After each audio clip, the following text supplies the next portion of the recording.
to say has already been said by my preceding speakers. I will really go in a whirlwind manner to present or kind of give you an overview of what has already been said.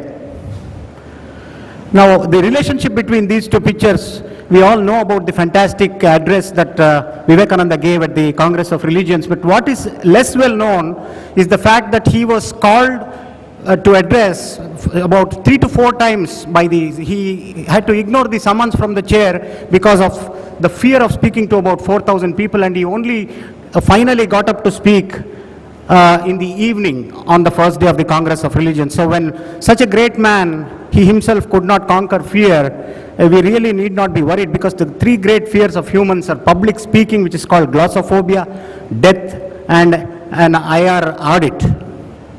Now, whenever we are confronted with a presentation, this is what goes through our minds, but it's inevitable that at some point, at some fora or the other, we may have to address either a group of school children or a group of professionals, peers, or health educate the public, etc. So it's important that we get started on this. And these are some of the reasons why glossophobia occurs: low self-belief or esteem, poor preparation, which in more than 50% of the cases is the cause for a poor presentation, fear of the audience, and that you may be found out soon. You may believe that people have a different image of you, and they may, after your presentation, think very differently of you. So these are some of the reasons.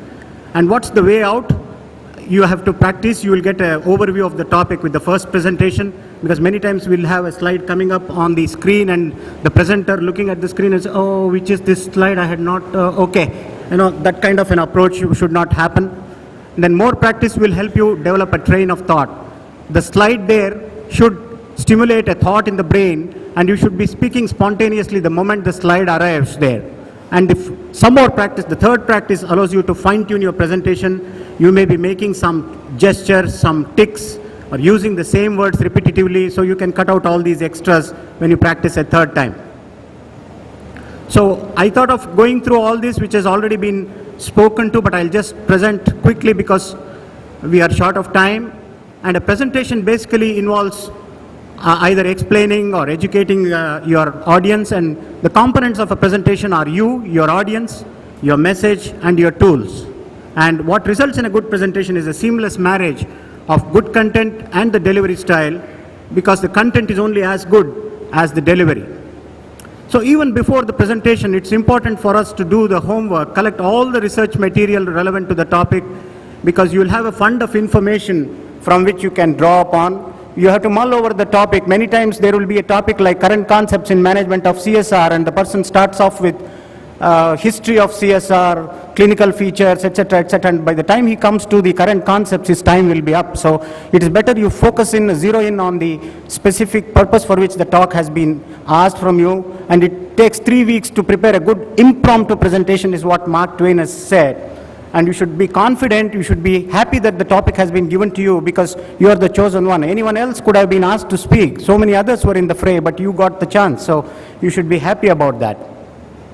Now, the other thing is, we all take up our computers and start making PPT presentations the moment a talk is given. This is not on. It is almost like trying to hire the actors and then hiring the musicians and start filming without a script in hand. So you should prepare a script in analog style. It's almost like making a rough sketch on a canvas. You know where to add the charts, where to add the pictures, etc. And from that, you move on to the PowerPoint. You build a story format, collect all relevant materials, and then edit and fine-tune. Everything may seem important as you are preparing, but you only have to condense your talk into very few points. This is a pie chart which says that what you present is probably not as relevant as how you present and how it looks. So aesthetics and the way you present probably are more important. Now, I think I am running short of time. I have been reminded that time is up. So this is what you should not be doing. So you go on to, if your time is up, you don't go on skipping the slides this way. You just click the slide number 30 and say enter. It's not coming on here, but you can move on to the slide number depending on, if you have numbered your slides, depending on which slide you want. So you must try and get to the conclusion if you are short on time. I'll quickly go through this because this is not working here. These are some of the ways in which the audience may be lost. The most important thing is not to lose the audience by overstepping, which I'm doing now. Engage the audience, know your topic well, be incremental, logical, concise, and relevant. Use the PowerPoint to power your point, not as a crutch. And the slideshow is not the presentation, and indeed, you are the presentation. Thank you very much, and sorry for the slight shooting over time.